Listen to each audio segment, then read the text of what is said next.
For the past couple days, we've been getting a lot of rain. And with all this rain, I've been getting really behind in the main market garden. So I won't be working on in the garden today. However, in here, the microgreen game is still going strong. And originally I started growing microgreens. One, because I heard that they're one of the quickest crops that you can grow. Two, because they're really nutritious for you. Three, they can be one of the most profitable crops that you can grow on your market garden or even in your house or even in a room like this. And four, that you can grow them practically anywhere.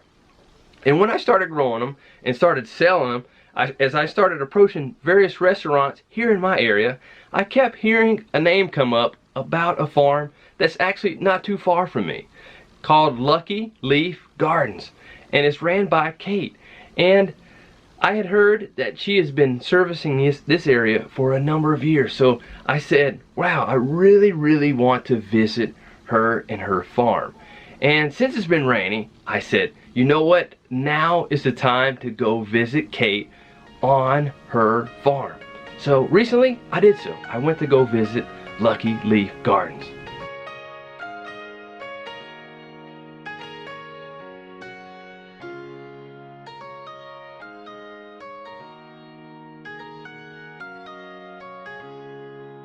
Located in Concord, North Carolina, Lucky Leaf Gardens is a thriving, sustainable greenhouse operation.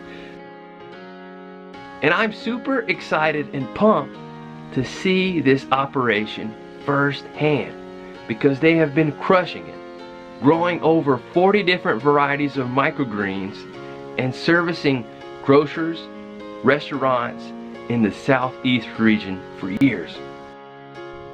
Greetings friends, I'm here with Kate Brunn with Lucky Leaf Gardens, and she is the microgreen girl, but I consider you more of like the microgreen queen. Hey! You've been known for microgreens in this area for how many years now? A little over 9.5. And how did you get started with growing microgreens? It's a long story. I don't know how much time we have, but it was a need for a use for a space that we had in our backyard.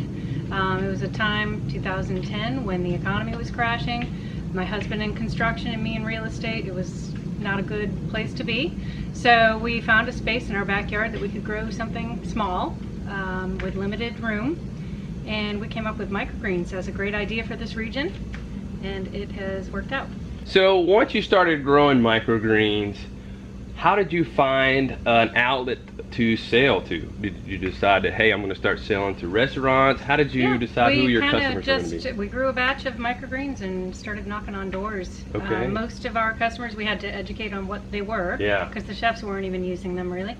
And then as it evolved, more and more chefs came on and gave us more guidance on what they would like us to grow and what works and what doesn't work. And so we have over 50 varieties now that are all chef-driven concepts.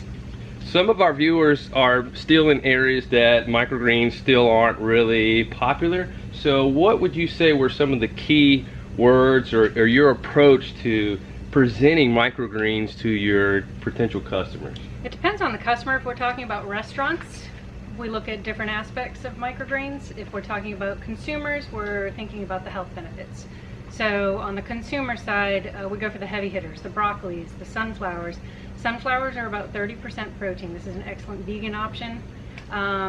Broccoli is 40 times nutrition of what mature broccoli is. So this is for someone who's either battling cancer, fighting cancer, already in remission and wants to maintain a healthy lifestyle, or just people who like broccoli because it tastes awesome.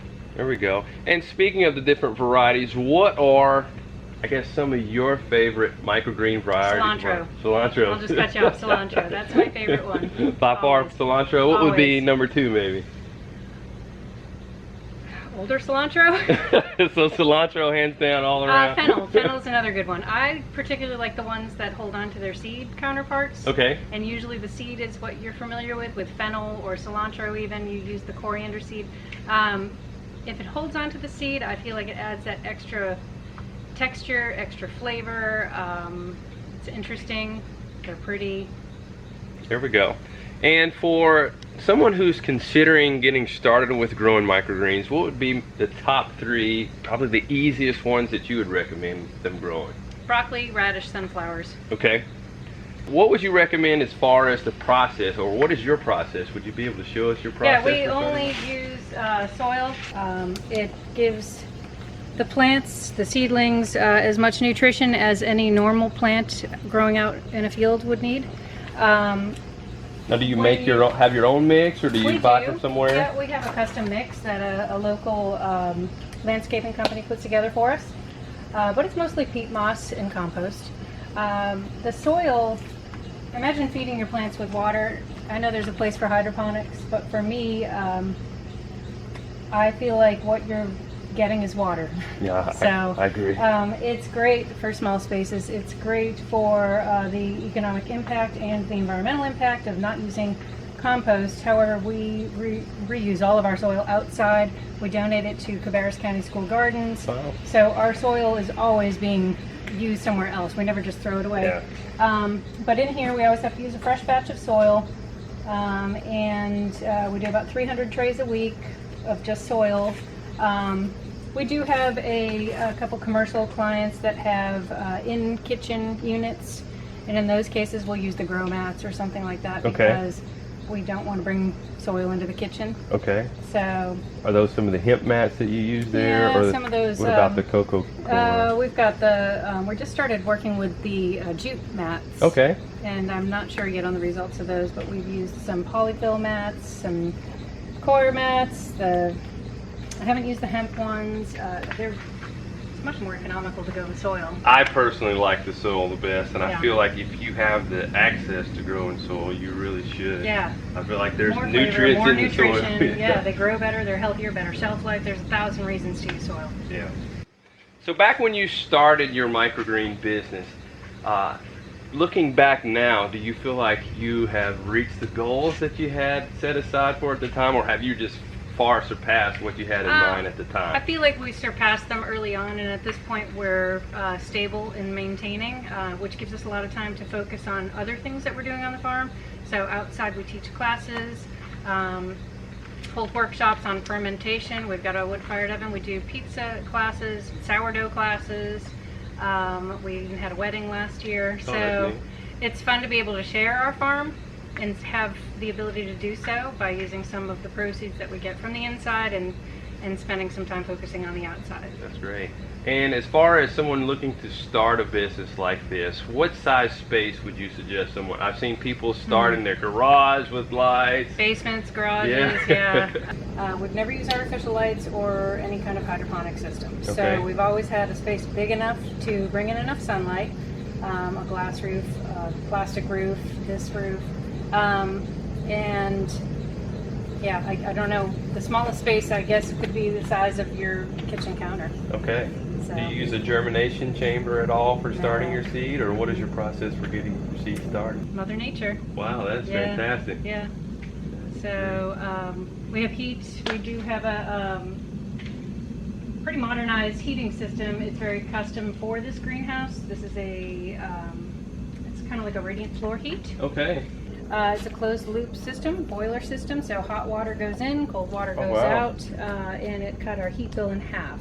Wow. So we're able to keep the temperatures very low, and between the sunshine and this low temp heater, we average about 80 degrees in the winter. Oh, that is great. Yeah. So where do you get the materials for this table? This is a very custom setup, company out of California. I think they just changed their name. Okay. But there's a few different companies that are doing it. It's just a boiler heating system. Wow, that is neat. Yeah. Next, Kate just had to show us her favorite microgreen to grow, cilantro. So this is a couple different stages of cilantro. This one is about a week older than this one. And you can see the little coriander seed hanging on top there. That's my favorite part. It gives you a lot of that citrusy coriander flavor with the pungent greens cilantro flavor. It's my favorite.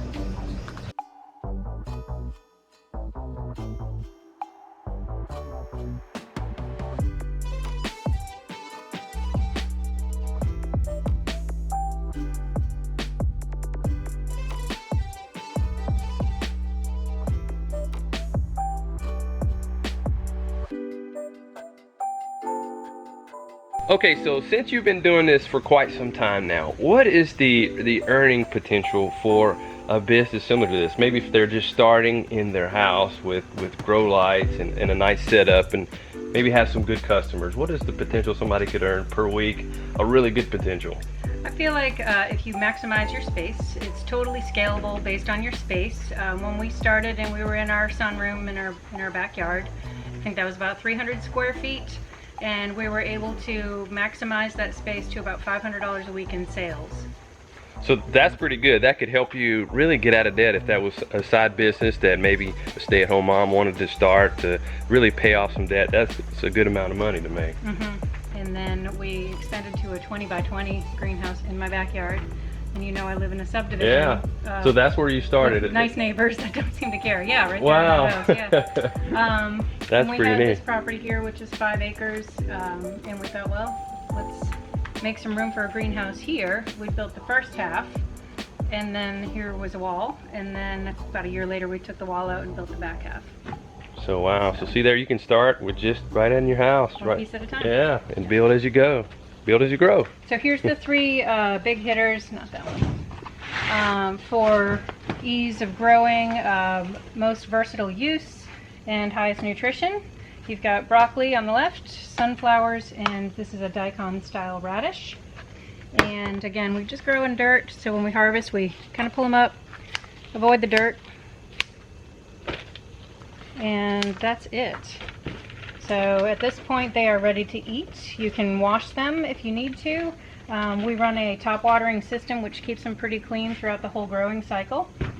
And you can mix these with others or just package it and get it off to your customer or your kitchen. So when you started, you were the primary person in our area, just dominating this area with growing microgreens, but over time more competition has come up for you. Yeah, in our 9 years I think there's probably 20 other growers in this region now. Not all growers are equal, so the customers have to do a lot more vetting to find the right person to be their supplier. And we have to work a lot harder to maintain customers and to capture new customers. So when you got started, it was pretty much easy for you to get customers. You just basically knocking on doors, and then people started hearing about you, and then they started coming to you. Right. Oh wow! So and the game has changed a lot since then. Yeah, so you're having to work. We've got to work harder now to maintain our business and make sure our customers are happy. Overall, I must say I am absolutely impressed by Kate and the setup that she has with growing her microgreens. Is so systematic and it's so encouraging and so inspiring. I really want to continue to upgrade our microgreen game. So just really impressed by that. After she showed us inside the greenhouse, we next went outdoors to see her permaculture areas that she has just outside of the greenhouse.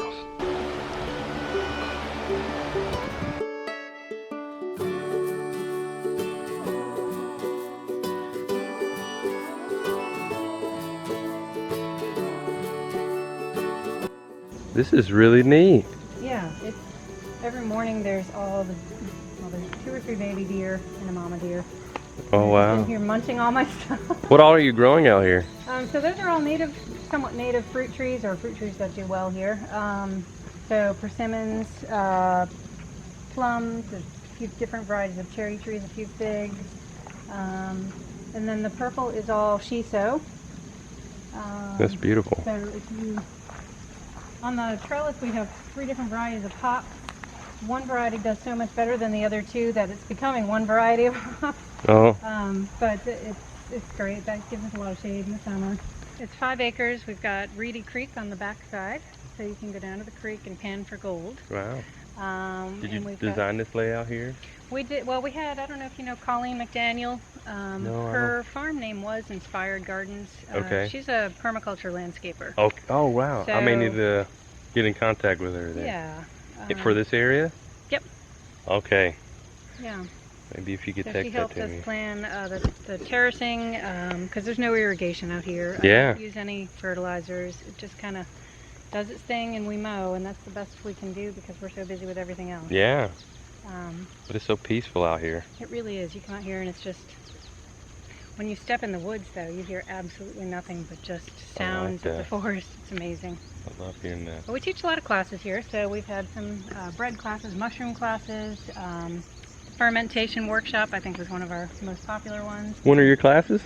We do them about once a month in the summer months. Okay. This month we were a little bit laid back on scheduling. We have a few private events that got booked, and we just kind of used our schedule for that. But we've hosted a bunch of chefs here, different guild members, Piedmont Culinary Guild, the Country Club Association. We had a wedding. It's just a lot of fun. The pizza oven is a big crowd pleaser, so usually once a month we'll do a open to the public pizza night. Come out, bring bottled wine. That is good. Meet some strangers and make your own pizza. It's a lot of fun. That is cool. Yep. Okay, Kate, so if anyone wants to buy microgreens or have you come out to speak about microgreens because you have so much knowledge because you've been doing it for so long and they want to hire you to come speak, what are some ways that people can contact you and find out about some of the things that you offer? We try to keep Instagram up to date. We're at Microgreen Girl. Facebook is Lucky Leaf Gardens on Facebook, and usually those event tabs have some updated information on where we'll be, when we'll be there. And if you need to place an order or inquire about our products, you can just shoot me a message. My cell phone's up there. Send me a text, and I'll get back to you. Alrighty, well, thank you so much for showing us around. Thanks for coming. We really enjoyed out here, and I learned a lot, so hope you all Come did out too. for a pizza night. There we go. So I really enjoyed our visit with Kate at Lucky Leaf Gardens. She has provided me with some inspiration and a model and a blueprint to follow after as I continue to strive to improve what we're doing here on our farm. And speaking of that, that's one of the goals that I have with my videos here, is for us to feature people on here who are doing great things to help me to grow and be better, but also for you as well. So that way we all can be better and grow on together. So that's just something to keep in mind. So I plan to have more people on here, feature more people on our videos from time to time that you can display their work as well as help us grow on together. Well, with the forecast looks like things are going to be drying out. So we're going to get right back to work on the farm because, well, there's a lot of things that need to be done on the homestead, and there's a garden area I think I'm gonna have to give up on, but we'll just have to see. Well, that's it for today. We'll see you next time, and as always, be strong and grow on.